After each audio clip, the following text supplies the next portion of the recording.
Avant de commencer la démonstration, je souhaiterais vous confirmer quelques données par rapport à Archix.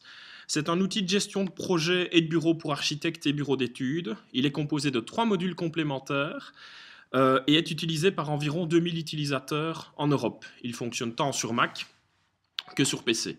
Alors je vous propose peut-être de passer à la présentation en dynamique du programme. La fenêtre de démarrage va vous permettre de vous identifier par mot de passe. Alors cette fenêtre de démarrage va comprendre tant les aspects de sécurité, tant au niveau de l'accès au programme que l'accès aux données. Alors tout utilisateur quotidien va prendre l'outil très rapidement en main, étant donné qu'il est découpé dans différentes fonctions. Chacune des chapitres va permettre l'accès aux différentes données et toutes les actions liées à la fenêtre qui est en cours vont se retrouver d'une part les plus standardisées dans la partie gauche et les plus avancées dans la partie de droite. La barre de navigation de droite va vous permettre d'une part la sélection de projets, des filtres, des tris, mais également tous les favoris de l'utilisateur.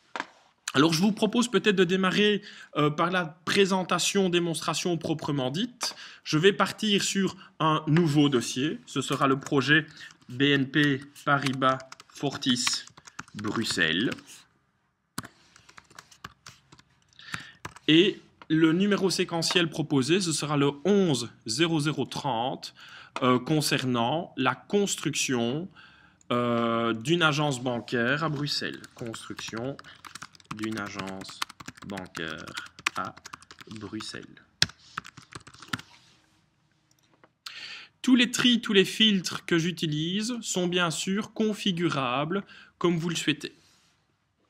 Alors si je continue l'encodage de la fiche projet, je vais faire intervenir différents intervenants extérieurs. Donc dans mon cas de figure, le maître d'ouvrage sera Madame Kerkard de la société BNP Paribas Fortis, un entrepreneur dans ma catégorie des entrepreneurs, dans mon cas de figure, la société Bidelec, et par exemple, un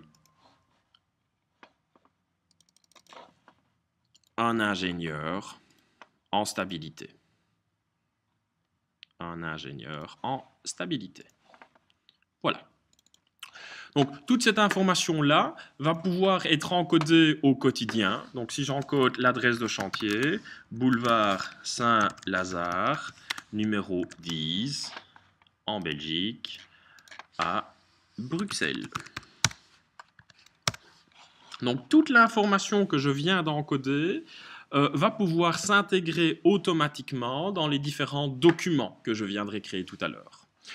Un agenda va pouvoir être utilisé dans Archix. Alors, le principe, c'est que nous allons superposer différentes couches d'agenda. Chaque couche d'agenda vont pouvoir constituer un agenda de bureau. Okay, donc, je vais m'y rendre par rapport au projet que je viens de créer à l'extérieur dans le cadre d'une visite de chantier pour une certaine période. Okay, donc la superposition de couches va constituer un agenda de bureau. Toute cette information-ci va pouvoir se synchroniser avec iCal pour la plateforme Mac ou sur Outlook pour la plateforme Windows. Il va en être de même pour les intervenants que je viens de créer, qui sont repris dans une base de données générale, tant sur le carnet d'adresses de Mac que sur Outlook, sur Windows. Alors, la création du point de rendez-vous que je viens de créer va permettre d'une part la sauvegarde de différents intervenants que je pourrais utiliser dans mon rapport de chantier d'une part, et d'autre part le classement de documents suite à cette réunion de chantier. Donc typiquement, dans mon cas de figure, j'ai pris quelques photos que je vais pouvoir classer dans ce projet. Okay ? Elle se situe sur mon bureau dans un dossier images que je peux sélectionner. Ok ? Donc, toute la dénomination et le classement de ces fichiers va être automatisé par Archix, ce qui va permettre d'avoir une certaine uniformité. Passons désormais à la rédaction de mon rapport. J'ai un module de création documentaire qui va me permettre d'avoir une arborescence personnalisable. Vous pouvez vous-même la configurer et intégrer à cette arborescence, je vais avoir différents modèles, fichiers dont vous pouvez avoir la totale gestion.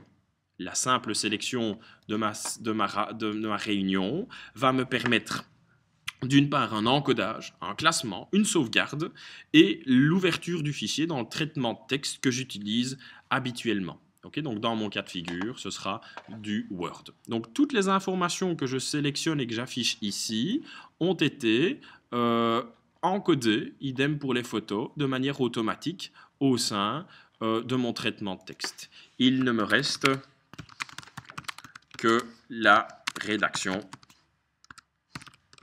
de mon rapport. OK ? Donc, je vais simplement sauvegarder et fermer le logiciel de telle manière à ce que je puisse vous montrer que le document sauvegardé est renvoyé vers le Finder, l'explorateur, directement intégré dans Archix. Donc, je lui dis que j'ai terminé, j'en digitalise, je convertis le document dans un PDF que je diffuse aux différents intervenants du dossier.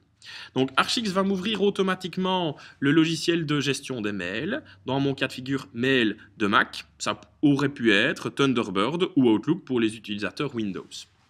Donc pour cette démonstration, je vais simplement supprimer les différents intervenants. Je vais l'envoyer vers une adresse email générique. Il me restera le contenu de mon rapport. Veuillez trouver ci-joint le rapport de notre réunion de ce jour. Seule différence, c'est que nous avons un petit bouton Archix qui va me permettre d'une part la diffusion du mail et d'autre part la sauvegarde dans l'arborescence projet prévue à cet effet, que je vais simplement annuler, fermer, sans sauvegarder.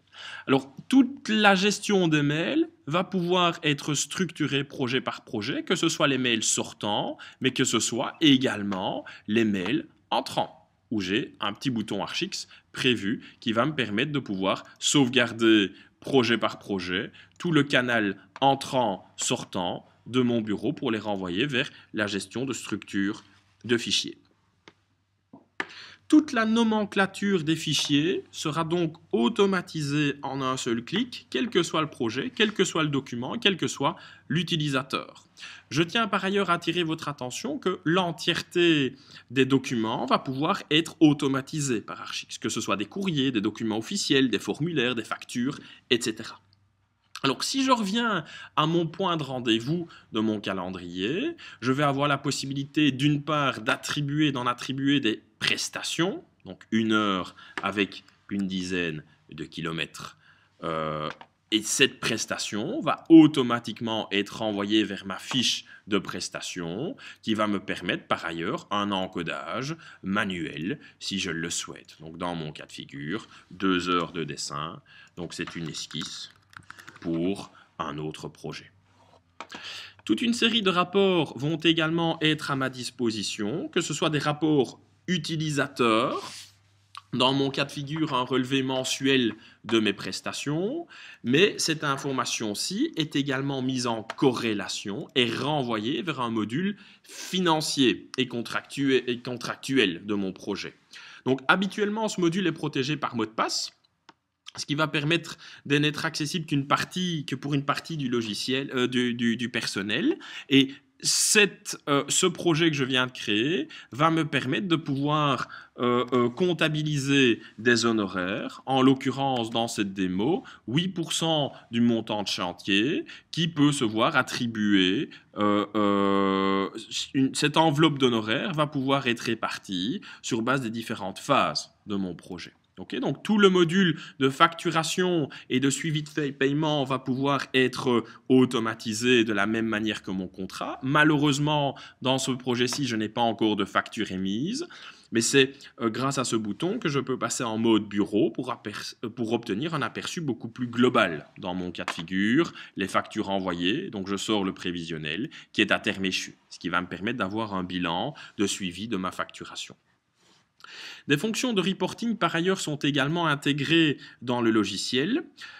Étant donné que le projet vient à peine d'être créé, je n'ai qu'une seule heure de prestation. Maintenant, si je change de projet, et si je prends le projet ArcelorMittal, j'ai un projet un petit peu plus avancé avec 432 heures de prestation et une balance qui s'avère être négative dans mon cas de figure. Donc 24 158 euros de coût, 24 000 euros de facturation, ce qui me fait que ce dossier-là est dans le rouge avec un analytique par type de prestation. Un autre niveau d'analyse permettrait d'avoir un analytique par phase. Donc à tout moment, je peux passer en mode bureau où je superpose les différents dossiers et toujours dans le cadre du projet que je viens de sélectionner, j'ai la possibilité d'avoir un analytique général au départ d'un projet, au départ de phase, mais également au niveau des différents utilisateurs. Tout le module de rapport va permettre de pouvoir extraire, de sortir des statistiques sur base de différents tris et de différents filtres. Je demande dans mon cas de figure d'avoir un historique de tous les immeubles de bureaux. Le dossier que je viens de créer en fait partie, ce qui va me permettre d'avoir des rapports totalement configurables, obtenant un historique de mes activités sur base d'une certaine catégorie de projets. Alors, nous venons de parcourir l'essentiel des fonctions du logiciel. Si vous souhaitez un complément d'information, je reste bien entendu à votre entière disposition. Je vous renverrai néanmoins sur notre site internet archix.eu où vous pouvez, grâce au module de contact, obtenir nos coordonnées et prendre contact avec nous. Je vous souhaite une excellente fin de journée et vous remercie pour votre attention. Au revoir.